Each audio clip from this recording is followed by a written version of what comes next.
Welcome to the Dr. Lexi Show, where I take pregnancy topics and break them down into simple terms to help you advocate for yourself and your pregnancy.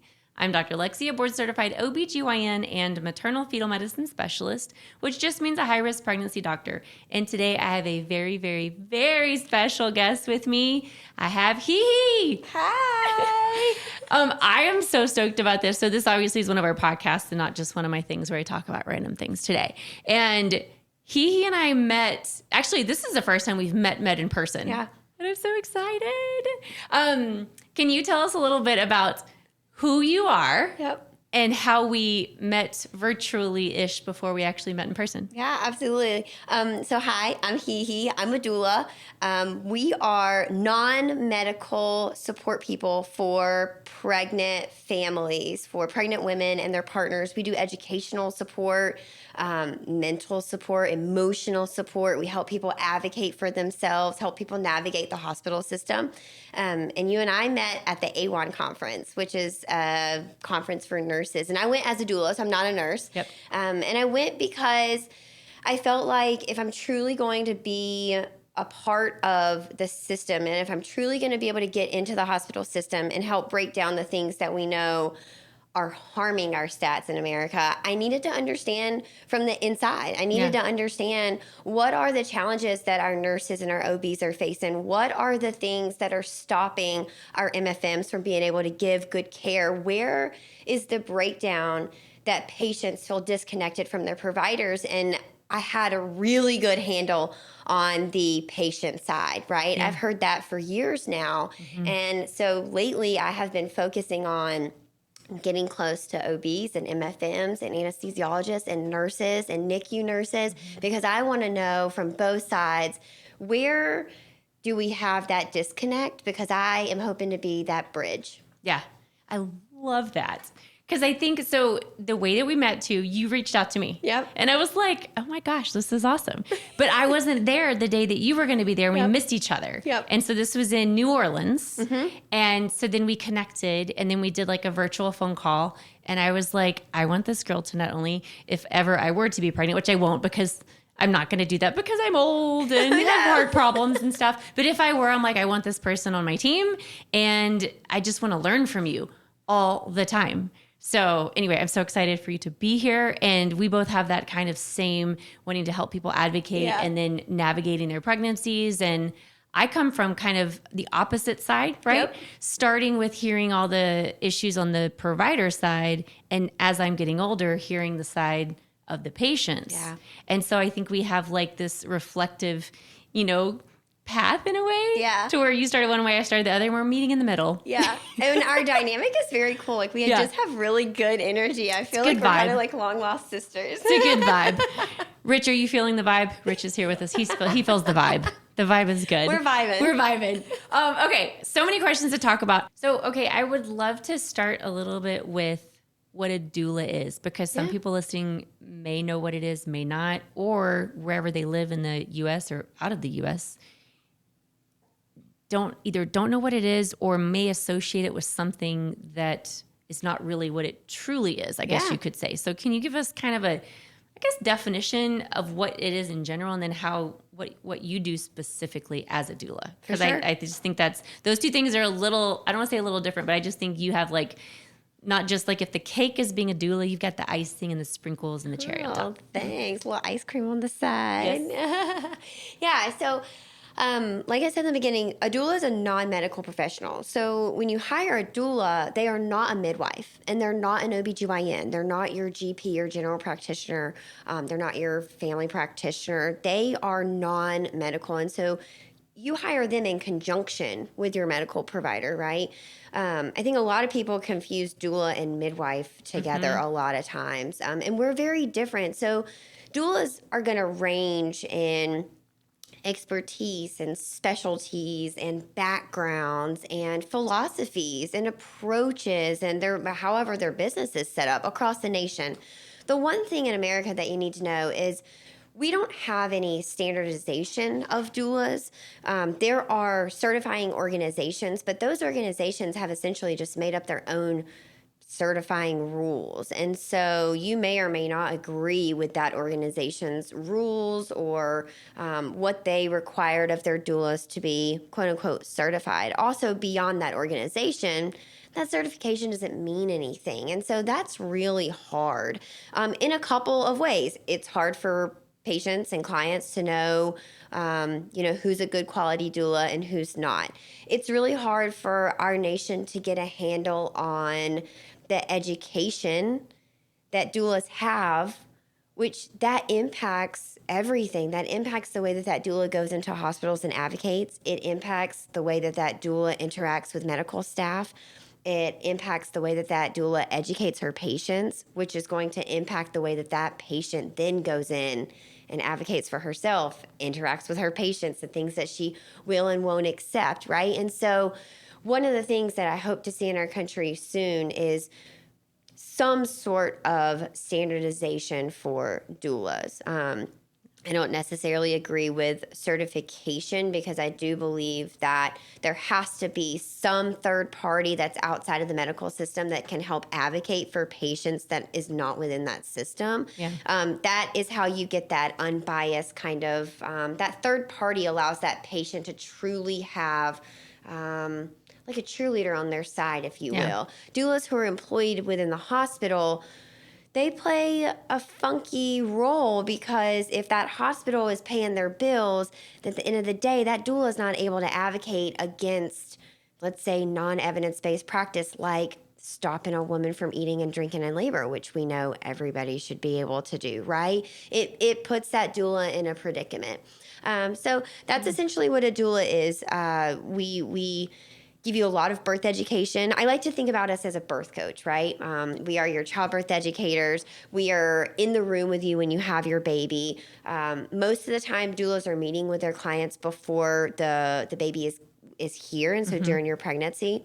That's going to depend on what doula you hire. So some people meet with you once or twice. Our team meets with you about 8 times.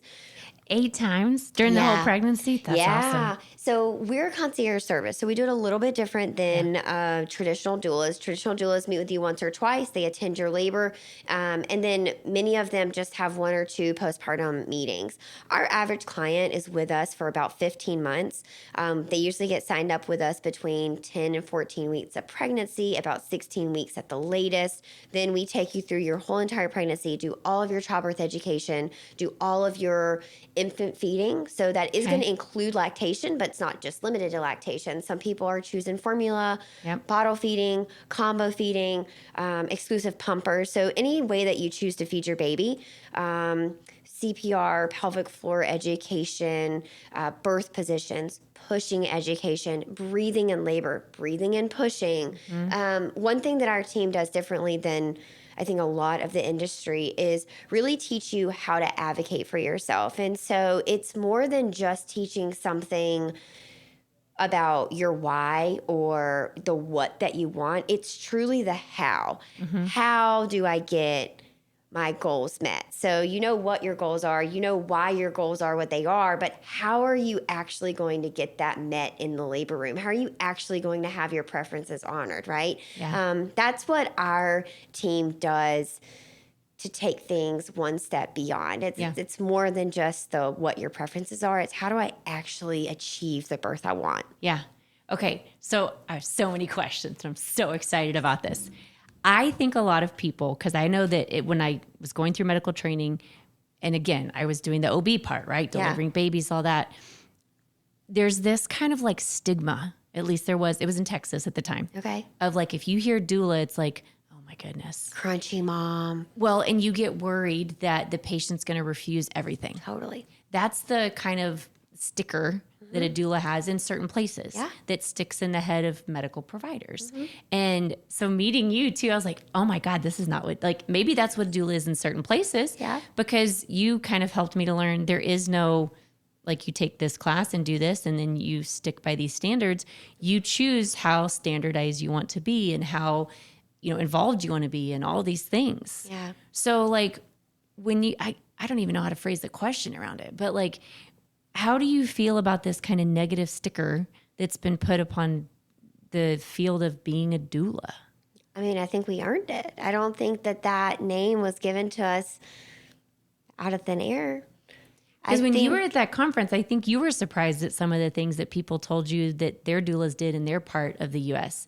Yeah. I mean, because, I've been shocked before. And so, can you share any of those stories or kind of stuff that you heard? Because it's kind of like this amazing thing. Like if we were on social media, it'd be like, watch the doula's response. You know, they have like people respond to stuff. And I would be like, oh, that's not what everyone is doing out there as a doula. Yeah. You know? I mean, when I hear stories like that, to be honest, I usually cry. It hurts my heart. It breaks my heart for my industry. It breaks my heart for those medical professionals that you ran into a doula that did not uphold the integrity of the very basis of our job, which is just to help bridge the gap between patient and providers. We were never meant to be a wedge. Now, is there a place and time in some labor rooms that we need to be a bumper? Yes. For sure. If we have a really abusive provider and they're really, really not getting consent, they're forcing cervical exams, they are using berating language, right? There's a time and place that a doula might need to be a bumper, but you never are designed to be a wedge. And it's sad to me. I do think that name, that sticker of they're disruptive, they're coming in to try and get everybody to decline everything was well earned. What I am here to say is I think times are changing.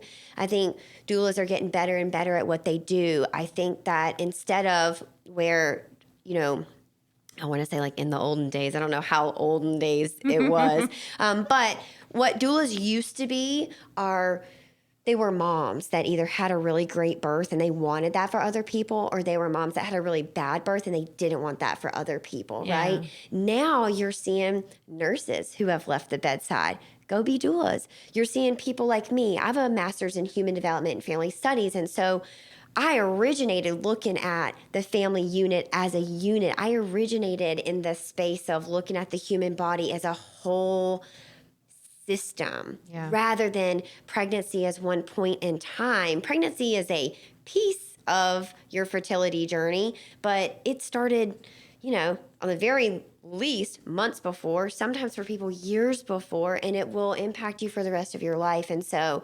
that sticker sucks. I mean, it hurts. Every time I hear stories like that, it stings. I just got a call from a hospital in a southern state, and they had a fetal demise that was ultimately caused by a doula who she really prevented care. She prevented the medical staff from being able to give care, which in my opinion is very negligent. I don't know how that doula is going to be allowed back. And they had called me for some consultation. Hopefully we'll be starting a program down there, but they had asked, what they could do to control essentially bad doulas. And, I hope I don't eat my words later, and I may, but at this point in time, the only advice I have is to have a blacklist, have a list of doulas who have caused problems in your hospital, and they're not allowed to practice in your hospital, right? But there has to be more collaboration. It can't stop there. That's the beginning. That's that very first layer of like, okay, we've got to stop these quote unquote bad doulas from coming in. But then how are you going to right that wrong? How are you going to get good doulas in? These hospitals, I don't know. I don't know what you're going to do. You're going to have to partner with doula programs. Maybe you want to train your own doulas, but then it goes back to that ethical responsibility of if that doula works for the hospital, how are they actually supposed to freely advocate for that client? So it's hairy. It's a muddled conversation for sure. I mean, I'm in it. I'm knees deep in it. I'm waist deep in it. I love this conversation. I don't have all the answers, but I do know that we can get there. But it is more than just that doula can't come back, or all doulas are bad, or, yuck doula, the longer the birth plan, the shorter the trip to the C-section, the OR. Like, we have to stop these things. We've got to start, pivoting a little bit better. Well, there's a space, I think, that is perfect for exactly what you're doing. And whether that is a doula or whether it's an advocacy person or a coach or whatever it is called, that's the space that I know you are in as a doula. Maybe not all doulas, but that you are. And although you're in Boston, you work with people in multiple states. Multiple nations. Oh, my. See? Yeah. Somebody asked me, I think I told you, somebody asked me a question in a different state that you don't live in. And I was like, I think you could benefit from these like online things that I'm going to call you my friend now because I feel like we're friends. We are friends. That she has. And she goes, oh, I've already taken all the classes. Or like, she already had reviewed all of your stuff. She's like, oh, no, I know all that. And when she was asking me questions, she was very well versed in the topic she was speaking about with regard to her pregnancy. And I was like, man, are you a nurse? Like, that's what was going on in my head. She's like, no, I took a course on with Tranquility by HEHE. And I was like, there you go. So it's like legit. But I, for people listening to, it's this space, and you and I were talking about this earlier today. It's this space where OBs live here. I'm going on the right side. Neonatologists and pediatricians live here. And then you have the pregnant individual that is jumping from having a fetus inside the womb and then having a neonate outside the womb. And that transition period is rocky because, like I said, OBs feel like they live inside the womb and then neonatologists and pediatricians outside. But there are some things that happen in those immediate 3 days postpartum that it's like there's this abandoned patient, two patients now, right? Yeah. Or multiples and, more than two patients of the educational pieces that I'm not good at, that a neonatologist or a pediatrician might not be good at. And we're almost putting it on the patients. Like, you need to didn't you know you needed all these vaccines for the newborn or that you needed to have these things checked or whatever? That's a space that I think is your space almost, right? And I'm not going to say every doula, but the space that you are creating this wonderful place for pregnant individuals to live. Yeah. And so like, how do you do that in multiple states and countries? Because I'm still fascinated by what you do. I think because my goal was never to help people have a certain type of birth. I don't care if you have a vaginal delivery, a scheduled induction, a scheduled C-section, 39-week induction, 42-week induction, 43-week induction. I don't care about that. My goal is to help you avoid birth trauma by knowing how to communicate respectfully with your doctor. I want doctors to feel like this about their patients. I want them to leave their prenatal and go, wow, that patient knew what they were talking about. I feel so excited to have their baby with them. And vice versa. I want that patient to leave and go, oh my God, I love my doctor so much. I cannot wait until I am in labor with them. Like, I just can't wait to have my baby with them. And that's not the story for a lot of people. And so our goal is different. A lot of doulas come to it with, I want you to have an unmedicated vaginal delivery, or I specialize in VBAC, and so we're getting your VBAC. I love a good VBAC, like anybody else. But if we don't get a VBAC and at 7 centimeters, we've been sitting there for 16 hours and you're tired and you're starting to feel scared and you would rather have a C-section, our team is going to go, okay, great, let's call the C-section team. Let's get them back in here. Let's have a discussion and just make sure that your doctor feels like this is a good choice. Like, we don't need to give you any more time. You seem to be headed in the direction that you are feeling like you want a C-section. Do you want to ask your partner if they have any questions? Would you like to hear our thoughts? No one's going to say no to that. So they usually say yeah. And we just say, like, how would I counsel somebody on that? Well, I'd probably say, what's your reason for wanting a C-section? Well, I'm scared. Okay, I'm scared of what? I'm scared my baby's not going to come out. Okay, your baby's coming out regardless. One way or another. Nobody is 100 weeks pregnant. So we're going to get this baby out. Deeper than that, what are you scared of? I'm scared my body's not going to work. Okay, let's talk about that. And then we dive into that. Well, I'm scared that I might be in labor for another 12 hours and I still need a C-section. That's a possibility. It definitely is. It comes down to, are you comfortable waiting those 12 hours and then having a C-section? Or would you rather go ahead and have a C-section now and you get to meet your baby now? You're the only person that can decide that, right? People are going to feel different about every single decision. And so it really is it's a conversation. But I think our team does it different because we don't go in with goals of this type of birth. Our goal is avoid the avoidable birth trauma. In any way that we can do that, we will do that. Making someone labor for 12 more hours because they didn't, quote unquote, need a C-section could cause them trauma. and it was avoidable. Had we just let them make the decision, I'm ready for a C-section. Great. Yep. Let's get you a C-section. And nobody else in the room has to agree with them. Yeah.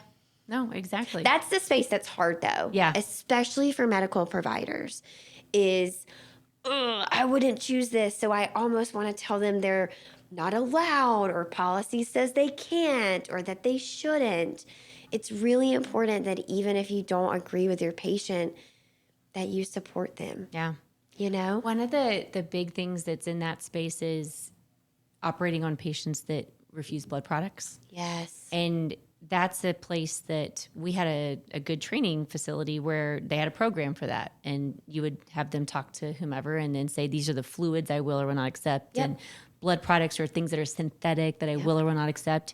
And some of the residents in training refused to operate on those patients. Wow. I didn't. And I made sure they had good informed consent. Yeah. But it makes it a little nerve-wracking, right? Yeah. If you know the certain limitations that you can or can't go to. But I've always chosen to respect the choice of the patient because that's what we should do, number one. And it's patient autonomy. It's the ability to make your choice. Mm-hmm. And it's my job to respect that. It comes with possible trauma for you too, though. Sure. Right? If you know that you're operating on someone who has a very high risk of a bleeding disorder and they're not going to take a blood infusion, you may end that day with a loss. Mm-hmm. And you as the patient, you as the provider have to live with that. Yeah. So I think that's another thing that our team does really differently, especially me. So my partners in medicine, medicine pays our bills. I like to joke that medicine pays my bills, and then I get to pay the hospital with all of my attendance. Hi, I'm here. You know, you walk a very fragile line of every decision that my patient decides to say no to or decline is a level of responsibility and risk that you as the provider take on. But with that being said, it's part of it. It's part of the job. Mm-hmm. I mean, that's part of it, right? Y'all do in-home visits for certain people in your program. Yeah. Right? And the thing that I remember you told me one time was going and looking at someone's home and showing them things that can help them before they deliver, after they deliver. And I think that's fascinating. Yeah. Because no one's in the medical field does that. Your doctor doesn't come to your home. Nope. That would be weird unless that's a concierge doctor that's going to your home. But having someone that does that, I think, is super cool. I don't even know a better way to say that. But do y'all also, for some of the things that people can do at home that would, help them to loosen up their back or to prepare for certain things, do you have videos and things for that for people who can't get an in-home visit? Yeah, absolutely. So every prenatal that we do with our one-to-one client is included in the Birth Lounge membership. So that's not online membership for pregnant people. You get the same exact education and information in the Birth Lounge. It's just not tailored to you, right? So I'm talking generally about gestational diabetes in the Birth Lounge. But if you have gestational diabetes and you're a one-to-one client, we can help you understand what to eat, what not to eat, what provider you need to be asking about this. Understanding those hard numbers. So we talked about hard numbers in the beginning. Understanding what does your blood sugar mean, and when should you call your provider? A client texts and says like, hey, I just took my blood sugar. This is what it was. Is that concerning? And our team is like, yes, you should call your doctor. Or nope, that's not concerning. That's within the range of what we expect it to be since the last time that you ate. Or your numbers have been trending upward. When's the next time you see your provider? Oh, I see him at 4 p.m. today. You should definitely mention this to them. They may want to adjust your insulin. They may want to send you to another specialist. They might want to do a scan, things like that. So, you talked about that in-home support. It is huge. So here is the main reason for our in-home support prenatally. We do a prenatal. We walk them around their house and we show them I mean, I will be walking through someone's house and I'll just like grab something off a shelf and be like, this would be awesome in labor. You can use this. Or like, that scarf over there would be amazing. Or that windowsill over there would be wonderful for labor, right? We usually ask them to have a birth ball on hand as well. We show them how to get it in the shower. How do you get it in your tub? How do you use it on the couch? How do you use it on the bed? People never think about using tools around their house. True. So if ACOG is recommending that people don't be admitted to labor and delivery until they are in active labor, and you have your doctor saying, well, stay home as long as possible. What are you supposed to do? But we have just no one teaching us what A, to do. what is long as possible. B, what are the signs of active labor? It's not that your water broke. Sometimes your water breaks in active labor. You see how we have this generalized information in the birth lounge, and then one-to-one clients get that tailored information. So I like that. it's good stuff. how- I love my job. How many, like, as far as percent-wise, because I know that the East Coast is different. I used to work in New York a little bit, and I think that there were a lot more home births I saw in the East Coast more so than in the South. Okay. As a general term, I don't know. Could have just been where I was working. But how many percent-wise would you say roughly of your clientele and the people that you see, or even just that population in that area, are home births versus hospital births or something like that? Yeah. I don't know the direct stats of Massachusetts home birth, but what I will tell you is we have a really good home birth community, especially in the Boston area, in that metro Boston area. It's really good. Yeah. Our midwives are really well trained. They are midwives, too, that are not afraid to transfer before shit hits the fan, which, in my opinion, is a good midwife. That's good. Right? You want a midwife that doesn't have so much, that they're able to set their pride aside and say, okay, I need to transfer this person because I can see problems on the horizon. We don't want to wait until things happen and then go, oops, we need to deliver this person to the hospital and leave those physicians with a big mess, right? And so I don't know what our stats are in Mass. Our team does about 15 to 20% home births each year. I believe that is because you don't need as much advocacy in home birth. Usually, you don't have to advocate as much for yourself as long as you have done your due diligence in finding a midwife that is aligned with you, finding someone that you trust and respect, finding someone that you feel comfortable with their background, their education. You have, talked about their transfer plan and how many transfers they have and what are the reasons they transfer for. If you love and trust your midwife, your home birth midwife, the chances that you need to hardcore advocate for yourself is probably very low. The same cannot be said in the hospital, which is super unfortunate. A lot of times it is very sad, but a lot of times people will use the word fight. I had to fight for this. I had to fight for that. It was a fight. It was a battle. Oh, it crushes my soul when people say it was a battle to get this done in labor. And I'm like, oh, I just feel so sad for you that you felt like you had to go in with armor, And I think that's another thing that our team does differently. We arm our clients with education and tools in their toolbox. I imagine our clients walking in with a duffel bag and a lunchbox and a backpack filled with tools, but they don't have on a helmet and a face shield and elbow pads and knee pads and, a shield across their belly and their chest. We're not shielded up for battle. We just have tools in our toolbox. Some of those tools are articles from ACOG. Some of it is educational armor, but some of it is you literally packed a peanut ball because at 36 weeks, your doula had told you, ask your doctor if they have peanut balls, and your doctor said no, and you knew, red flag, gotta have a peanut ball. I need to buy it off of Amazon and pack it in my bag, right? That's a big ball to put in a backpack, by the way. Well, if you don't ever blow it up at home, it's still compact. I was like, whoa, that thing's big. Well, there are also different sizes. So you got a small peanut. It's based on how tall you are. See, I did. So one of the first peanut studies that I know about was done at the institution I was at in residency. Very cool. Yes, because we would have to see if the patient's in the study or not, offer them a peanut ball, I love that. And so I'm well versed in the peanut ball. I love a peanut ball. I'm like the peanut ball queen. I rarely go to a labor that I don't pull out a peanut ball. It's good stuff. Oh, it's so good. Can you explain what the peanut ball is for people? Because, I know it does kind of have the indentation look like a peanut, but I didn't know they were based on your height and stuff. So please absolutely. Because these are cool. A peanut ball is kind of like a oval, oblong exercise ball, and it has these little divots on the middle, and it makes it look like a peanut. But we love to use it in between your knees and your ankles, and it matters where your baby is. So if you don't know this, it matters where your baby is in your pelvis on where you're going to put your peanut ball. If your baby is still really high up, we want your knee spread, because knee spread closes the bottom of your pelvis and opens up the top of your pelvis, right? And so your baby is going to be able to slide down. But once your baby is low enough, we actually want to close your knees so the bottom of your pelvis can be open. Your ankles will be open. So we're going to put that peanut ball in between your ankles and lay your knees together and the bottom of your pelvis. I have had more than one baby be born before a doctor could get into a room because of peanut balls in the ankles.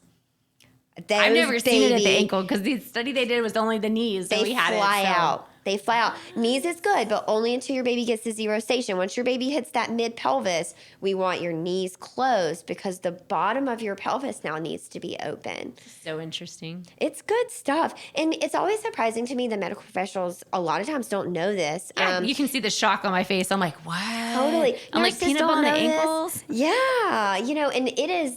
There's no better compliment to a doula than to be able to teach a medical professional something and have them be receptive and say, like, oh my God, you taught me something. Yeah. It's so neat. And now you know that every patient beyond that nurse or that doctor has is going to benefit from that knowledge. Yeah. And so for me, it's just goes back to that impact. Like, I just picture my ripple getting bigger and bigger and bigger, and like more people are being able to benefit from the knowledge of this.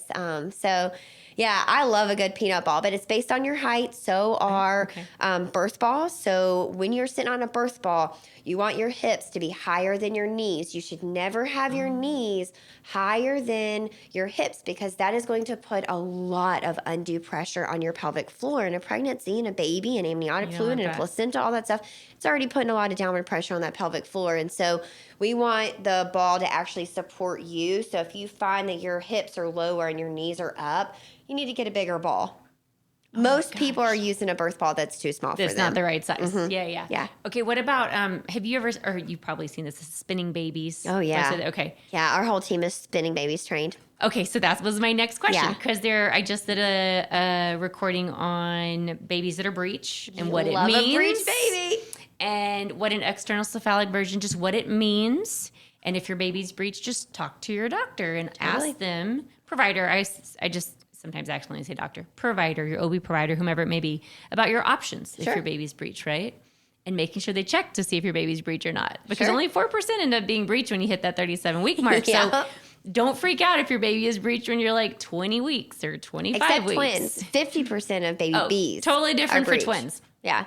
Totally different for twins, for singletons. Thank you very much. So it's one of those things where, as a provider in the medically trained world, I didn't know about spinning babies until recently. Yeah. And I was like, what is that? But there are different positions and different things that you can do, and people are trained in it. So if you go online, you can, I think, still find someone and you can have a virtual visit with them too. Yeah. And kind of, the one I watched a video today on it, and they had an ironing board. Yeah. That they put out. For breech babies. Yes. And I was like, I feel like I would break an ironing board if I got on it. But they showed how to do it safely, and I was like, that's actually pretty cool. Yeah. So what is your favorite thing that works, that you feel works? Because I think everyone's different on like the luck they've had. Because luck is some of it if a baby turns. But what do you feel like is one of your favorite things to recommend to help someone kind of naturally assist a baby to try and have them turn to head down? So we do breech consults. We are trained by Breech Without Borders, Dr. Rixa Fries. Love her. She's fantastic. In my opinion, every breech baby is a little different. So I like to ask a couple of questions in terms of lifestyle and history and anatomy, right? It goes back to that human development family studies piece. I'm very anatomical. I want to know all about your anatomy. So if you have any sort of variation in your uterus, that could be a reason that your baby's breech, and we may not be able to turn that baby because they may not have any room. But if you are a mom that typically lays back and lounges like this, you've opened up a ton of space up here, and your hips are very closed, especially if you're doing what I'm doing right now and your knees are closed. Your pelvis is very closed off, and so your baby's head is always going to go where there's most room. Your baby's going to flip up. Very simple, but if for the next 7 days you can be very mindful of keeping a straight back, 90% of those babies are going to flip head down. Now, 90% is also, I just pulled that out of my head. That just means like the majority. It's not a hard number, but the majority of babies that are breached because of maternal positioning are going to flip head down. They want to be head down. They know that they should be head down. Totally. They're trying. Yeah. But we have to give them the real estate to do it. And so we want to be mindful of where are we opening up space in our body. And so if you find that you're breech, cat-cows, that straight spine, shaking the apples, that's where you get into tabletop. Then you drop your shoulders all the way to the ground. And it doesn't mean kind of like cactusing. Like you really want your shoulders and your face to be on the ground. And then your partner's going to take either a rebozo, which is like a Mexican shawl, or a sheet or a scarf, and wrap your booty up, and they're going to shake your booty like this. If you go to the Spinning Babies website and you type in shake the apples. Shake the apples. It's a really good thing. So we incorporate spinning baby techniques into every single one of our clients, and we help people understand what options they have when it comes to spinning baby techniques in the birth lounge as well. And we take you through, if you're experiencing this, here are your options for spinning babies that may help resolve that. If you're experiencing this, here are some techniques of spinning babies that may help resolve that. Because a lot of it's prevention too. I say prevention, but like if you can sit this way for a longer period of time and be mindful of the way in which you're sitting, crossing or not crossing your legs, over time, the likelihood of your baby being head down would be higher versus if you do these other things. Absolutely. Right? So it's not always like wait until you see if the baby's breech or not. It's like all these educational things to try to do beforehand. Right? Your posture, starting at about 26, 28 weeks, we really do want to be mindful of having that straight spine. Your baby is starting to get to a place where what I consider, we always say they start putting bids down on their real estate. And they're starting to buy up their real estate at that point. And so we want to make sure that by 32, 34 weeks, your baby is head down. Not to say out there that if you have a breech baby at 36, 38, 40 weeks that they won't turn. We've had a number of babies turn actually in labor, which I always heard about, but until I saw it happen, I did not believe it. And it's happened a number of times. So don't lose faith. Your baby can absolutely turn, but I will say this, and maybe you believe with this too, some babies know better than us. So if we've tried everything, I mean, we have tried everything. Mm-hmm. We've done the hot, cold. You have a hot, it's heat on the bottom, ice on top, so hot, cold peas on top and a heating pad on the bottom. And you're sitting on the ball. You're doing all the hip opening exercises. You're doing the shake the apples. You've done the ironing board. You may or may not feel comfortable with an ECV, but let's say in this case we did it and that baby still doesn't turn. You have to ask yourself, does my baby know something that I'm not privy to? Mm-hmm. And I will say in those cases, most of the time, they do. Most of the time, when we get in there, we say, oh, wow, this baby had a cord wrapped around his neck, 4 times, which once and twice is not a problem, we know, but 3 and 4 times usually cause complications. Something's going on. Wow, this baby had the shortest cord I've ever seen in my 34-year career, right? Like things like that. Your baby is very, very smart. Yep. And so if you've tried everything and you still are dealing with a breech baby, I would just ask yourself, tap into your intuition and really try and connect with your baby and see if maybe they know something that we may not know on the outside. For sure. And the turning babies, like when it happens in labor, I thought it's never going to happen, right? Because you see them, the head is going, it's down, they're in labor. You're like, they're not going to turn. I've seen it once, and it's actually kind of a funny story. I was in training, and usually somebody, like a resident, has to do the ultrasound to see if the baby is head down. You verify it, right? For some reason that day, we have board checkout. We're the morning team leaves, and then the evening team comes on. You look at this dry erase board, and you see all your patients. And every patient has the presentation of the baby listed. So the baby is head down, or it needs to be scanned or whatever, right? So anyway, I get called to a delivery. And I was like, oh, it's Miss So-and-so, baby's head down, weighs about this. She's had 5 kids before. She has gestational diabetes. Okay. So I go in for the delivery. The attending comes right after and she's pushing. He goes, what do you see? Like trying to see if the head's ready to deliver. A butt. And I said, scrotum. Okay, not a face. And not a head. and he was not happy with that. And I said, and I was a resident, right? I've never delivered a breech baby at that time. They usually come out head down when I'm delivering them, right? And if you're doing a breech delivery, you should know you're doing a breech delivery and counsel the patient and tell them if you've done a lot of them. This was not one of those planned breech deliveries. I had a very experienced maternal-fetal medicine specialist with me, and he was not happy. And I'm like, what do I do, right? So we delivered this breech baby very safely. Everything went fine. We left the room, and I got an earful. Oh, I'm sure. You were laboring a breech baby.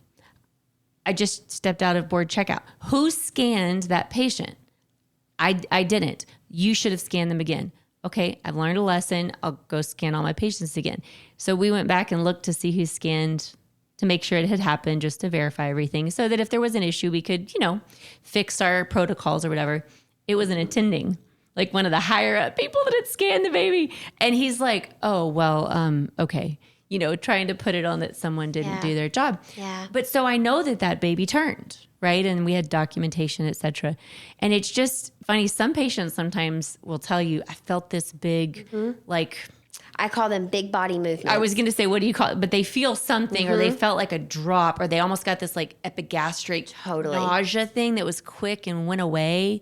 And it's just like I'm like, anytime someone tells you that and they're in labor, I definitely am going to check them. The other thing that's been, and this isn't proven anywhere, that you can sometimes see when people contract that the baby's heart rate will go up. Oh. I don't know if that's ever been proven, but we've sometimes seen that with babies that flip in labor. Yeah. I don't know. But I always hear when breech babies go head down, if a mom comes to me and says I had a dream my baby was head down, I'm like, that baby's head down now. So true. Dude, I have had that happen multiple times. What are some other myths that you feel like you kind of debunked that were like, oh, they said you have heartburn with for what? A hairy baby. For hair. So apparently that's not true, but I'm telling you, for every single person who has a hairy baby, I'm always like, did you have heartburn? And they're like, God, yes, it was so bad. See, so maybe that's when it's true. Yes. Do you have any other ones that people come in and you're like, no, that's not a thing? I don't know, because I feel like you might hear a lot more than I hear as far as Oh, I hear all sorts of stuff, especially with social media, right? Oh, gosh, which is a weird place to be because we're on social media. Yeah. And I think it's weird because I'm like, well, I know I'm giving good information out, but not everybody is getting good information from social media. Yeah, I hear all sorts of things. One thing I just recently learned, and I did confirm this with ACOG, but you're more likely to go past your due date if you have a boy fetus, if you have a boy. Interesting. I didn't know that. I didn't know that ACOG either. does say that. It's in their article, committee opinion about post-term dates. I know that it's more common with macrosomia for sure, bigger babies. Yep. But it's funny the little stuff that we get from statistics. Yeah. That it's like, that's interesting. Oh, you want to know another one? Yes. Oh, my second baby. I heard second babies come early. No, not always. No. Not always. I know several people, more than all toes and fingers that I have, where they had their first baby either before or around their due date, and their second baby was way past. Later. Way past. The other thing too that I hear, that patients feel is that the first one is the labor is going to take the longest with the first one. And I will tell you that doesn't always happen. And for people who have had a rapid labor, do tell your provider because you most likely will have a rapid labor again, particularly if your first delivery was pretty rapid. That next one could be fast. So I'll share this and delete it later if my sister tells me to delete it. But she has 2 kids, and the first one went pretty quickly, I would say. And then the second one, she told them, because I was in training at the time, don't forget to tell your doctor that your first labor went pretty fast for being a Gravida 1. And so she kept telling him. They broke her water, left, and they came back and she had delivered her own baby. It was fast. And I was like, oh my gosh. On top of that, The interesting and frustrating thing, I mean, talking about hospitals, right? They had her on Pitocin at one point. Yeah. You know, she was doing pretty good, but they just gave her a little bit, and I guess they were turning it up, whatever. But at one point, you know, I'm sitting in there, and I think she or her husband had headphones on. They're kind of relaxing, and that's great. So, of course, I'm watching the strip. I'm doing all this stuff, and I hear boom, boom. You're like, okay, what's going on? And I'm like, turn over, boom, you know, and there were no nurses out there to turn off her Pitocin. I couldn't find anyone. Everyone was gone. And I'm like running down the hall screaming. I'm like, get in here, you know. But anyway, the kid also had a nuchal, ×2, I believe. And one of the big things with nuchals, once you get the shoulder, you deliver them, right? Well, they reduced it. Blood goes flying. They clamped and cut it, actually. Pardon me. They clamped and cut it with the shoulders not out yet. And that's something you don't do, because then you're getting yourself into dystocia. And they thought this baby was big. And on top of all of that, check this out. Cherry on top. Yes. Billy lights. So they didn't check the levels of that child before he went home for bilirubin. Yeah. And within days of being home, he was orange. How did that happen? How did they discharge a baby without checking their I don't know. levels? And they sent that child home because I'll never forget this. My brother-in-law was looking at the babies, and a like 5 or 6-year-old came up and was like, which baby's yours? And he goes, that one. And this child looked at my brother-in-law and goes, are you sure that's your baby? It's pretty dark. Because the kid was so orange. And he was like, I don't think y'all go together, because he's very pale skinned and blonde hair, blue eyes. And I was like, huh. So yeah. But I mean, they're small town. Yeah. Right. And like, you got to wonder, but again, I'm not a neonatologist or a pediatrician, but those are things that I would, you know, they're just things that as a parent, a new parent, a second time, third time, whatever, that you, before you go home, make sure you got all your stuff in a row, ask your questions you need to ask, because man, then you get home and it's like, that's hard. Yeah, unless you have a doula, you don't really have anybody to ask, right? And you guys stay around postpartum. Oh, yeah. Yeah, we're with our That's clients huge. for months postpartum, depending on what kind of package and support you decide is right for your family. But the smallest amount of time that we're with people is 90 days postpartum. I mean, we're there for everything. We give first baths all the time. We do overnight care, daytime care, the infant feeding support, however you choose to feed your baby. That's when I think people are left behind, that postpartum time. Yeah. Like, definitely. Well, you get so much hands-on support in pregnancy, and then, you know, you're surrounded by people in the hospital immediately postpartum while you're still at your hospital stay. And then you don't have support for another 6 weeks. And even that is another 10 to 12 minute appointment. So, you know, you see your pediatrician in there throughout, but that support, let's be real, it's not for the mom. Yeah. It's hit or miss whether pediatricians have lactation support as well, have lactation training. And so a lot of times, you know, but I think that's indicative too of how the whole entire system looks at that mom and baby as not a dyad, but as two separate beings and two separate systems and two separate patients. And they're not. They are a dyad. They go together. If mom is not well, baby is not well. If baby is not well, mom is certainly not well, right? So we can't really separate that. Yeah. I want to know what the quickest labor you've ever seen is. Oh my gosh. Like someone who was being induced or came in labor and then delivered? No, like a precipitous labor, like a naturally spontaneous. Mine is 50 minutes, 50. Oh. From like the onstart of like, oh, I think I'm in labor to like, oh, we just had a baby on our bathroom floor. Question. I don't know if I can answer. I do know that I've had multiple of those where the bag of water is broken, the provider walks out of the room, and that happened with my really close friend Frankie. And I was bringing her daughter ice cream, and they broke her bag of water and left, and then she started screaming. And I was like, what? It's happening. And she goes, I think I'm having the baby. And I just pulled up the sheet, and I was like, I got one glove on. Yep. I will say our team has been very lucky that none of our precipitous labors have been preemies. They've all been term babies. And, you know, for the most part, if your labor's going that fast, things are going so well. You know. Those are the ones that I get really nervous about when the baby delivers so quickly, because I'm like, they're going to hemorrhage. I'm always, like, I'm a defensive driver. I'm not an offensive driver. I'm the same when I'm in the hospital or in a clinic.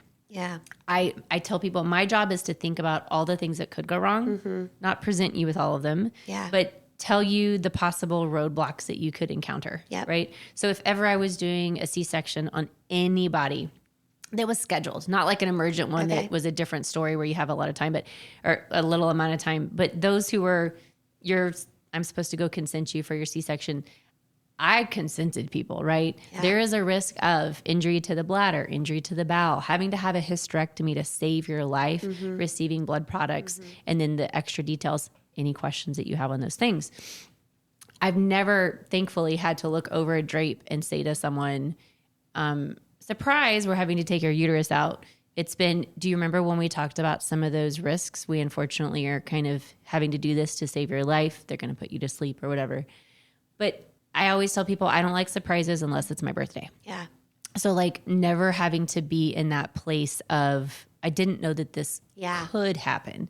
It just takes away a little bit of that fear, a little bit of that anxiety. And I think for the person that's doing the surgery too, you feel a little bit better. Like, for example, a person was having a C-section and they had a cyst on their ovary. We don't recommend those come out typically, depending on what they look like, how they are. This one was benign. Okay. And we said, it's not a really good idea for this particular cyst to come out. It's just not a good idea at the time of surgery. The vessels are so much bigger. She was adamant about wanting it out. She knew the risks that could come along with it. She bled, and we had to take her uterus out too. But she knew that was a risk, and she wanted that cyst out right then, even though it was benign, causing no problems. And I get that because you're inside there. Totally. But like a fibroid, we don't take fibroids out when we do C-sections because they're part of the uterus. Yeah. And people will bleed a lot and it's very dangerous. So, but if you explain those things ahead of time, I think people have time to wrap their heads around it. Yeah. So the idea is that we wouldn't want to make more than one incision to the uterus, right? We're already making an incision to get the baby out. So we don't want to go around and kind of hack it up, getting out fibroids and cysts and stuff, right? Let it heal from the C-section and then go back in. And it's because sometimes they'll actually get smaller down the road. They might not always. Okay. But I always tell people too, the vessels that used to be the size of your pinky or less are now the size of my thumb or more. In pregnancy. Yeah. Yeah, for sure. It's just crazy. And my favorite fact on that is like uterine arteries, which is like the big feeder vessel that goes. One uterine artery, and you have two of them, right? One on the right side, one on the left. They bleed 500 cc's. Per minute. I mean, that's a hemorrhage right there. That's a hemorrhage right there. So if you can't get control over one uterine artery for 1 minute, what if you can't get over both of them? That's a liter down. So like, you think about these little situations and everything in pregnancy physiologically is so different that your level of nervousness goes up. So I think I don't know a lot about the neonatal stuff because my focus every time a baby is delivered and handed off is right there on the mom. And I couldn't tell you I always ask, how's the baby? You're doing one thing. How's the baby? Is the baby breathing? You're doing those things. But I just think it's interesting. Like on the fetus, I'm focused. On the mom, I'm focused. And then when it's a neonate, I feel like I have a disconnect, Well, you have teammates, right? Yeah. Which is how I feel about doulas. I think everybody has their lane, but there's some overlap. Some things about neonates, and I know some things. Like I knew that 500 cc's was a hemorrhage.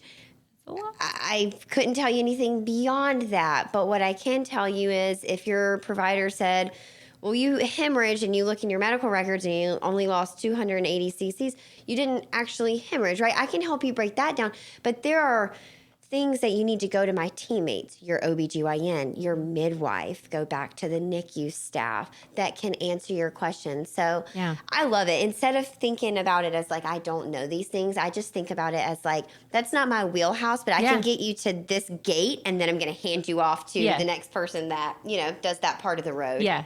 So for somebody who doesn't have or access to a doula or can't find someone or something like that, I do feel like there needs to be someone for bridging that gap. Yeah. Because maybe it's even some OB offices have a postpartum program. Yeah.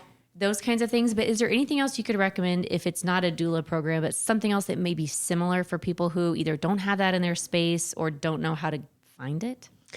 I mean, the Birth Lounge, right, is that online community. Yeah. It's going to give you evidence-based information to help you have these discussions with your provider. Yeah. Childbirth education, too, is something that until recently I did not realize was not widely spread across our country. I thought if you were having a baby at a hospital, you had access to childbirth education, and that is just simply not true. My folks, I'm originally from Mississippi, and my folks down in Mississippi pretty much have no access to childbirth education at all.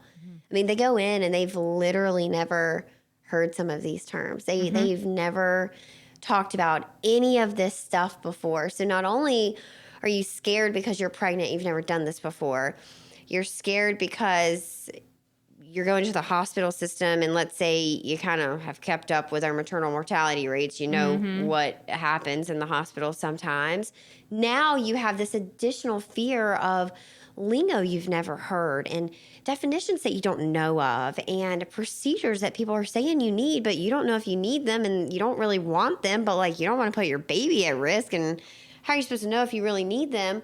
So childbirth education is huge. It can really make a big, big difference. Getting a quality childbirth education. And I think finding one that is aligned to what you want. So if you know you want unmedicated delivery, find a childbirth education that specializes in that. If you know you're somebody who, let's say, wants to go with the flow, find a childbirth education like the Birth Lounge that will teach you about every option. I teach you about unmedicated. I teach you about epidurals. I teach you about medically necessary inductions, so unwanted inductions and wanted inductions. I'm choosing to be induced because X, Y, and Z. Planned C-sections that you either chose or needed, and then unplanned C-sections, both unplanned non-emergent and unplanned emergent, right? And so when we think about birth, I think a lot of times we just think, I know I used to think this, I call it the boop. I thought you just got pregnant, you went in, and boop, you had a baby. And it's not like that. It is not like that. There's a million ways that you can have your baby. There are hundreds of choices that you will encounter and need to make during your labor and delivery experience. And I think that preparation is key. So maybe childbirth education is not your style in terms of going to the hospital for 4 Saturdays in a row for 4 hours each Saturday. Maybe it's not sitting down with my 120 videos that's going to take you through everything, or your videos. Maybe it is books. Right? Maybe it's that you read a bunch of books. You read a book about childbirth. You read a book about unmedicated delivery. You read a book about postpartum planning. You read about lactation, right? You can consume that education in a variety of ways. But I would say, much like you were saying, that education really kind of puts to rest that fear. I've long said that education is the antidote to fear, even in terms of really scary things. So there are times where you as well, but our team needs to talk about stillbirth. We need to talk about going past your due date. We need to talk about possibly having a microsomic baby, right? There are some things that can be scary. We need to talk about postpartum hemorrhage. We may need to talk about the client that has epilepsy. What's our plan if you decide to go with a vaginal delivery versus a scheduled C-section, which is most often what is offered to these people? What's our plan if you have a seizure in birth? That's scary to think about, but we don't want to get in that situation and have never thought about it, right? Because my job is to make sure your preferences are honored throughout the whole entire journey. And so if we get in that situation and I go, oh shit, I've never thought about this. I never asked her what her preferences were if she had a seizure in labor. I haven't done my job. So we have to have these conversations. We need to be talking about these things. And the more you know about it, the less scary it really is, even the scariest of topics. Oh yeah, for sure. And I think when you mention all the videos and the things that are there, even if someone doesn't live where you are, they still have this opportunity, which is great. So I think there's no, I don't want to say excuse, but there is no excuse to say, I don't have access to this great information, even if it's not physically there with you. And part of that is the huge part of the education being there so you can advocate and ask the right questions. Yeah, and there's a lot of programs out there. I know that we offer things like this, but scholarships and payment plans. And so if finances are a barrier for you, and they are for a lot of people, just reach out, just ask, just send an email and say, I feel very drawn to your course, and for these reasons, I feel like I'm always having to fight for myself in my prenatals, and I'm hoping to learn how to better advocate for myself before I get into labor. The fee for your class is a little bit steep. Is there any way that I could, have a scholarship? Is there a way that I could pay this off? There are options out there for sure.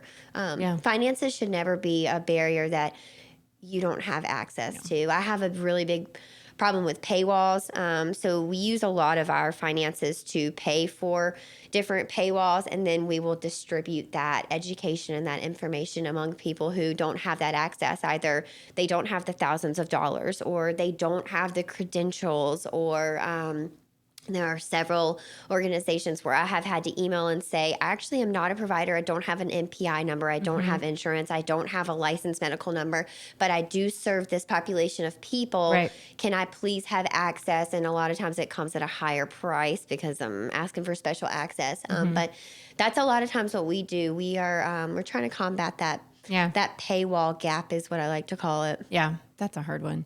And for people that, and I'll list everything below, but can you tell us the website they could go to where they can find all this? Yeah, it's just thebirthlounge.com. And inside there, like I say, you'll find everything. And if there's anything that you need that maybe you as a average everyday citizen went to, and the article was $117, inside the Birth Lounge, we will buy that for our Birth Lounge members and then help disseminate that information so that everybody has the information on gestational diabetes, or everybody has the information on placenta previa, or, blood clots, or all the things. I went and downloaded, you have a tell me what it's called, but it's the free download. It's like 13 pages or something, but it's like the questions, kind of like just the process that you go through. What's that download called? I love that. Things to consider. I don't want to call it a birth planning. Okay. Because, well, first, we can't really plan our births. No. We can prepare for them. Our team likes to call birth plans birth preferences because they are your preferences. This is what you prefer to happen in your labor. Doesn't mean you're going to get all of them, but I also don't like to call it a birth preference or birth planning session or sheet because not all of it's going to apply. So all I want you to do is, in the realm of early labor, consider these things. In the realm of active labor, consider these things. In the realm of delivering your placenta, once your baby is here, newborn vaccinations, the hearing screening, washing your baby, just consider these things. Some of it's going to stick. Some of it is not going to be for you. But regardless, much like you, I never want them to be in a situation and go, well, golly, I wish somebody had told me. Right. Yeah. Yeah. And that's so I looked at my advocacy sheet and I'm like, wow, mine is super short. Oh. But our goals are, they're different, but they're the same, right? Sure. Like we want people to learn. We want them to advocate. We want them to know the questions to ask. And so you can find my sheet, drlexihill.com/advocate. And then I will put HEHE'S links below too, because I think they should both be used. I think they're great to have, again, for the questions, advocacy, like what sticks, what resonates with you, what makes the most sense. And it's not going to cover everything, but it's going to cover a lot of things so that you're not in the limbo. Exactly. Well, it gives you questions to take back to your provider too. Yes. Like I downloaded this off of the internet from an evidence-based doula, and she had information about delaying my baby's bath. I saw in my welcome packet from my childbirth education or from checking in or registering for L&D that you guys recommend washing the baby, within the 6 hours. Can you tell me why you do that? Oh, that's just because we like to give babies a bath before they go to postpartum. Okay, great. That's not evidence-based. That's just hospital protocol. Can I please delay that? Of course. Right? Go. And somebody may not have otherwise known to have that conversation, and they may not have known the benefits of leave-in vernix. They may not have known that your baby will much better be able to stabilize their temperature and their blood sugar and all of that if we don't drop their body temperature in those first 6 hours, right? So it's just a conversation. It doesn't mean everyone's going to want all the things, but the things that you do want, at least you have the language and the opportunity to ask the questions. Yeah. And when you bring that up too, it's the whole thing of like, was this an uncomplicated delivery versus is this a premature baby who has to be cleaned off in a certain place to have an IV placed or a tube placed? Stickers placed on there. Exactly. And it's the questions. so that you have that space and feel welcome to have that conversation. And you always should feel welcome to ask questions with your provider. And if you don't, you ask to speak to someone else. Get a new provider. How about this? Get a new provider. I love that because I always say to people, bring in your phone with questions on it. And if we have a first encounter, I'll say you might not have questions now, but if you do, write them on your phone and bring them in with you. Because then I can let them know, or I used to say put it on a piece of paper, but then if you forget the paper, everybody pretty much always has their phone with them, you know. I keep losing mine, honestly. I'm not going to lie. So I got a brighter case cover and now I can find it a little bit better. That's something that a doula can help with too, right? So before each prenatal, our team is meeting with you to ask you questions about what you know about your next prenatal. We're telling you what you can expect. Plus, here are some questions that kind of line up with where you are in pregnancy that if you've been thinking about these things or you're wondering about them, now would probably be the prenatal that you wanted to ask, because in 2 prenatals, you're getting your GBS swab. That's in right. 3 prenatals, you're going to have that anatomy scan, you know, in the next couple weeks, we're going to be doing that final ultrasound to see if your baby's head down, whatever it may be.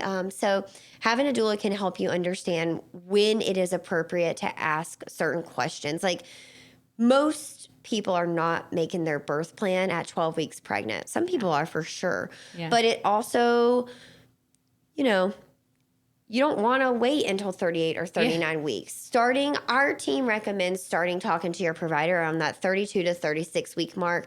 You get about 10 minutes per week with them.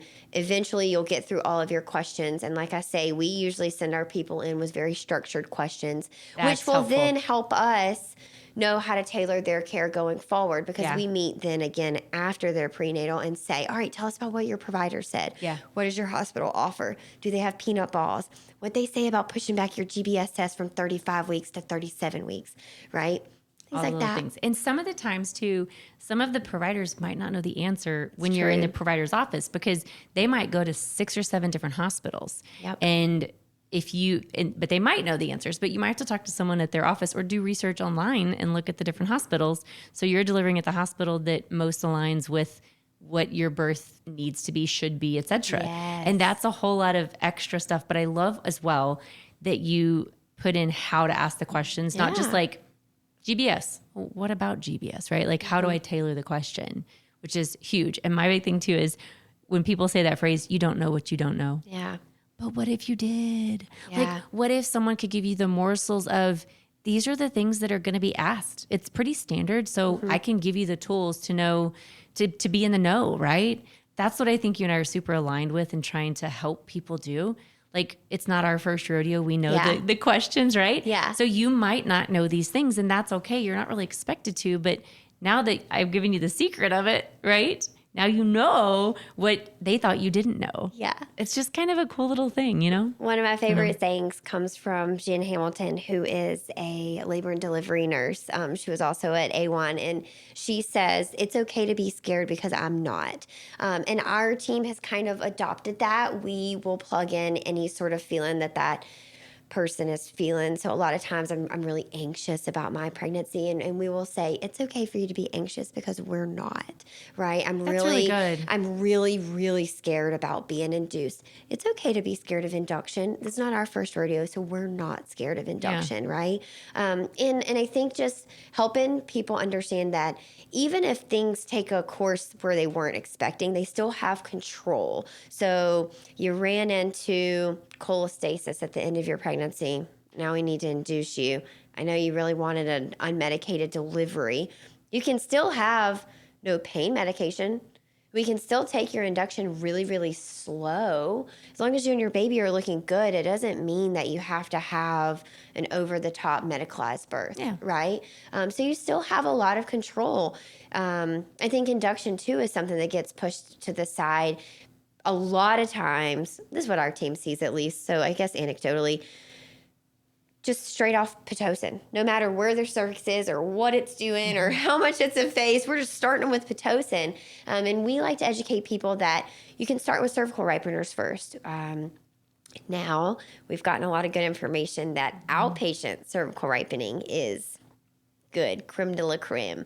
You usually have a shorter labor. People are usually more excited and happier with their labor. So that patient satisfaction, exactly, which goes into infection rates, usually go down. It usually prevents a lot of unnecessary cervical exams, right?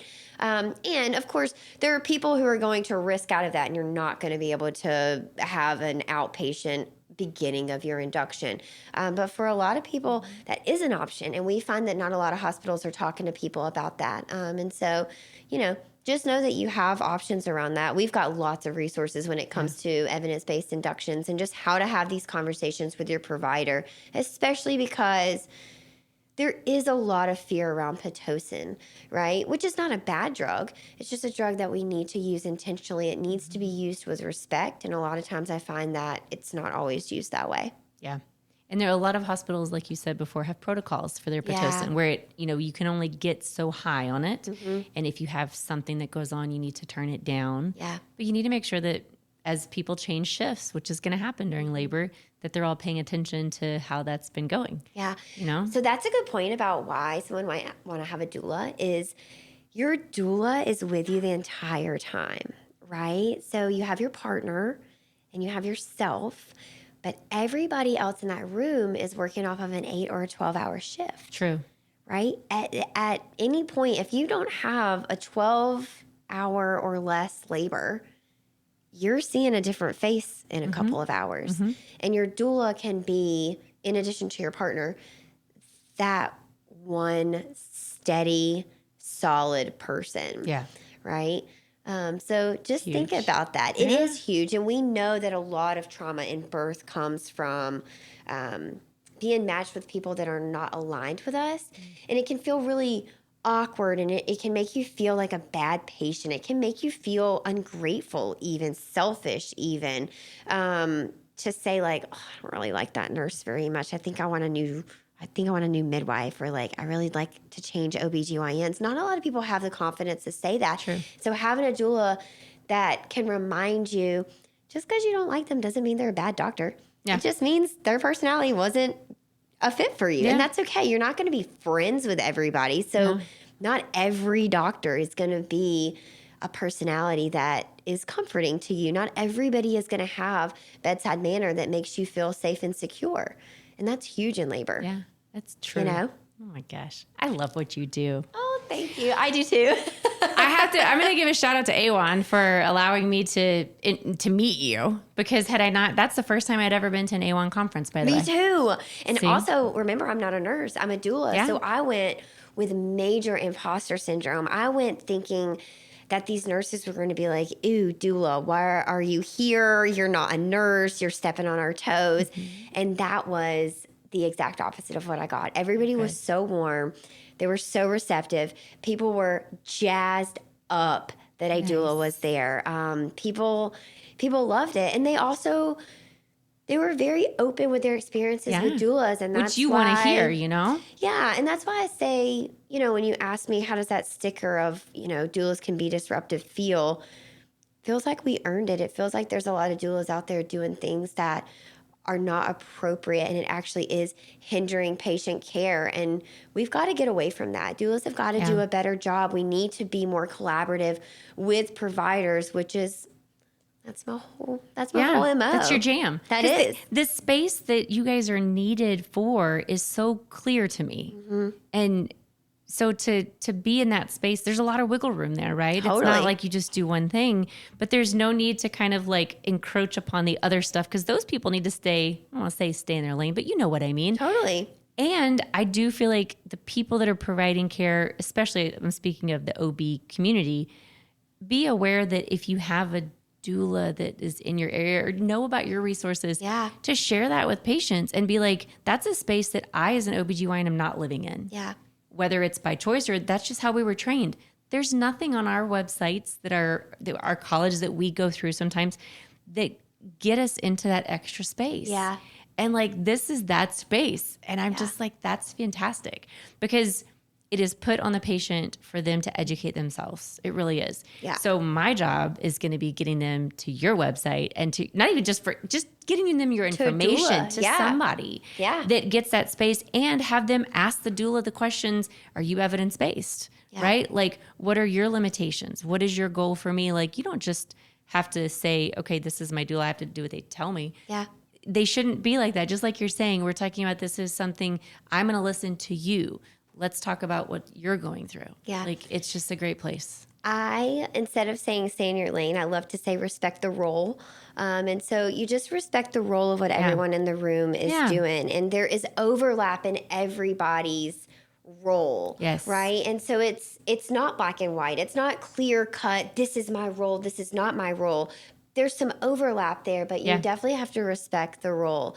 A good doula will make your job easier. Right. And so if you are working with a doula and you find that they are disrupting your rapport with that client, or they are disrupting that patient care, it's possible you have a bad doula on your hands. Yeah. But if you will give a doula a chance, the majority of the time they will make your job easier. You'll walk in and be like, wow, they're rocking and rolling, like, don't even need me. Yeah. Right. And that's the goal. The goal is that we're all on the same team, and that I come in and make your job easier. I help build that trust in your patient, in you. And so it's a conversation. And I think that all goes back to the way that people perceive the medical community. If you think you're walking into battle, you're not arming them with a lunchbox and a backpack and a duffel bag. You're arming them with a helmet and a face shield and a body shield and a sword. And those are different feels. And the medical professionals can feel that. Your patients, your clients are feeling that. Yep. And you're feeling that as the doula. Yeah. And so I want us to be friends. I just want everyone to get along. Can't we all just get along? I had a great idea. You said if you give a doula a chance, or you said something like that. And it made me think of, do you remember that book, If You Give a Mouse a Cookie? Yes. We're going to write a book, and it's going to be called If You Give a Doula a Chance, or something like that. I love it. And it's going to be like, hey, just give them a chance. Yeah. I mean, this space is so... had I not met you, I wouldn't know this space was there for providers to share it with their patients. Wow. And that's the part that I want to get across to people, is that, like, people are kind of like, but wait, you're an MFM. Why are you doing this stuff and not just sitting in a doctor's office seeing patients? Yeah. I still see patients regularly. Yeah. This is my passion. This is what I love to do. And the space is needed. That bridge is not there for everyone because they don't know the bridge exists. Yeah. So that's part of my thing, is like, people in my space, the doctors don't know everything. I'm a doctor. I don't know everything. I don't know everything in my field. I try to know most of it. Yeah. But again, knowing the places, I don't like surprises. So if I know I don't know this space, I'm going to find out more about it. Because if I don't know it, the patients that I'm working with, the clients that I work with, they probably don't know it either. Well, and how can they? How can they? How can they? And I have access to all these resources. And still there's this little space where I'm like, oh, crud. Yeah. I got to get that info to other people. Yeah. So I just recently went to a conference that was designed for medical professionals, for midwives, about breech and twin births. Mm-hmm. And I got some flack for it from the hospital medical community. Going, or? Yeah, as a doula, because there were hands-on oh my gosh, what do you call the sims, right? Simulators and stuff. And I got some flack for it because people were saying, you're not a medical professional, so what are you doing going to learn how to deliver these babies? And it wasn't anything about me learning how to deliver them. It was, if I have someone that chooses a vaginal breech delivery, I can't even tell them what to expect. I can't tell them what kind of questions to ask their provider. I don't know how to help them choose a breech-trained provider. I can't answer their questions about baby A or baby B. I couldn't help them navigate the options of twin breech delivery versus scheduled C-section. I couldn't help them do anything because I didn't know that. Even, or never dealt with that Well, I part, didn't know right? anything about it, right? And so I go to these conferences not because I have any intention of overstepping boundaries and delivering babies, God no, but more so that I need to know this information so that I can teach my people how to advocate for themselves. What questions should you be asking? What credentials should your provider have if they're going to truly help you do a normal variation of birth, but one that is on either end of that bell curve? You're not a singleton. You're not a head down baby. How frustrating that you were met with that versus, oh, wow, that's so cool that you're here to learn more about this so you can educate. Now, it wasn't people at the conference. Okay. It was people on social media, ironically enough. So that came from my hospital-based medical professionals. They hated on me for going to this because it was designed for midwives, where back in June when we were at A1, I got a lot of hate from my crunchy home birth community of, why are you trying to rub noses with nurses and which is my, that's my whole brand. I have always been, like you said. But I've always been middle of the road, right? Which I think is something that I bring to the table that a lot of people don't. I can say I'm friends with nurses, and I'm also friends with home birth midwives. I am friends with MFMs, and I am friends with people who have chosen to free birth their baby, right? I don't even know what free birth means. No. What does that mean? No, I don't know what that means. Oh, so free birth is where you have your baby. It's just you. You don't have any medical professionals around. It's just you at your house, or sometimes people choose to do it outside. Some people choose a very special location to them, but they choose to do it outside of the system. And I thought you meant like free falling. I honestly was like, your baby may be free falling. I was like, woo. I do know what a lotus birth is now, though. Yeah. I learned that from an attorney friend of mine. Yeah. Shout out to Adam. He taught me about that. And it's fascinating. Yeah. So there's another one where there's a clear split. And like I say, I really am able to hold space for all of it. I think I have a very unique perspective that I do not have to choose the same thing that you would choose for me to be able to respect that you chose that. I could literally vehemently disagree with what you are saying, and I still would respect and love you as human and say, like, hey, I trust you. I mean, if you said, like, do you think this is dangerous? I would say, I kind of think it's a little dangerous, but you seem to be confident in that. And if that makes you confident, then I'm here beside you. I'm very similar with you. I'm very middle of the road. I like educating people and giving you your choice. Yeah. People do not like that sometimes, It's hard. but I'm not going to be, and there are people, again, that are going to choose their side and very vocally put it out there. That's fine. I'm not going to hate on them. Yep. But I know that people get like hate no matter where they are. But I'm like you. I'm in the middle of this. And when I've worked in, again, Florida and New York were states that had a lot of people that did home births and that did not want to deliver in hospitals. They feared the hospitals. Yeah. It was a system thing there, and I traveled there to work, so I didn't live there. But I lived there for 2 or 3 days out of the week. And so I got to know the culture a little bit better and the patients. And it was, again, I just go with the flow. Educate and let them know what their risks are and this, that, or the other, and you get to choose. Yeah. And some people, as physicians, they're like, well, you can't allow that. Yeah. But I'm educating, and they have a choice. And there's a nurse midwife and a midwifery practice that has their own building that's basically a hospital next door to a hospital. Yeah. So, they understand the risks associated and make that choice. I have to understand that they understand those risks, or I have to believe that. Well, so there's like this semi-offensive line that I often use with our clients, and I want to see kind of how you respond to it. But you don't have the authority to allow or not allow somebody to do anything, right? And that's not meant to be offensive. It's not meant to hurt your feelings or to say you're not a good doctor, that you didn't work hard for your medical degree. But it is that your medical degree doesn't give you that authority, Agreed. right? And I think that is lost on a lot of medical professionals is once they have that MD, they kind of feel this false sense of authority over people. And that's where a lot of trauma stems from is when people are not allowed to do something based on this false authority. Yeah. No, I totally agree with that statement.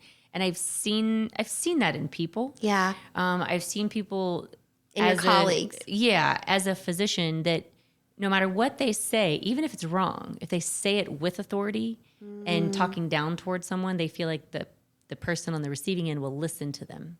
And so I found that a lot of that comes from insecurity. Wow. The physicians who are either I don't know. I don't know what the insecurity stems from, but typically it's fear or insecurity that makes them treat others in that fashion. Yeah.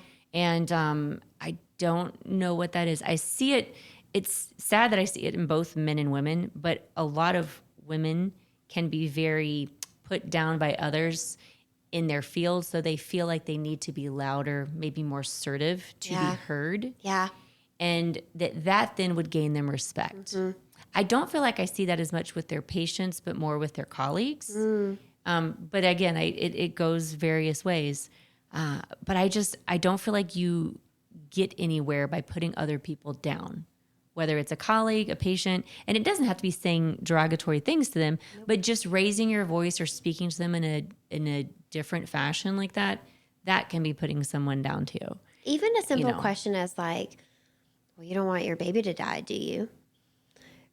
I've never said that, That's and I would never say it terrible anyway. question. No. Right? Of course no one wants their baby to die. Medicine is broken in more than one place, right? 100%. It's not just labor and delivery. It's not just women's health. It's not just the onus is being put on patients to advocate for themselves. Our medical system is really broken from the inside out. And I know there's a camp of people who say it's not broken, it was designed this way. And I believe that to some degree, but I also think that some of it has gotten so far away from our original goal that it is broken.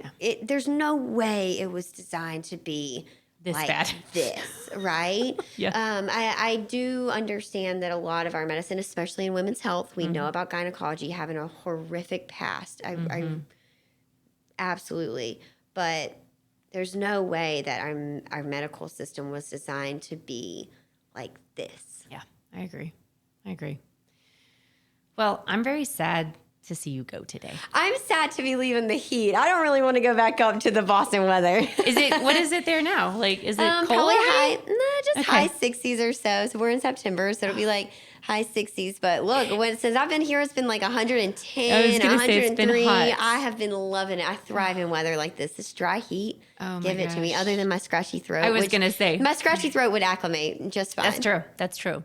Well, thank you. Again, I cannot express how thankful I am for you to have been a part of this today and to learn from you still, because I am learning so much and will continue to learn. So Thanks thank for you having so much. me. Yes. Yeah, this was a blast. Good. Well, and I think today, as always, we're learning a couple of things. We're working on expanding our knowledge, which I think we did a ton of that today. Developing your skills. Tons of resources. I will put them below. I hope you learned from that today. And impact. And usually I ask people like, what do you think is some impact you could have had? Everything you do is an impact. Thank and you. is a positive impact and is there for people to absorb and to reach out and experience. And I love everything about what you're doing. Thank you so much. Thanks You're going to so make me cry. I hope you guys had a wonderful day today listening to this, and I will put all the resources below. Again, thank you to HEHE for coming today. And as always, wishing everybody a happy and healthy pregnancy.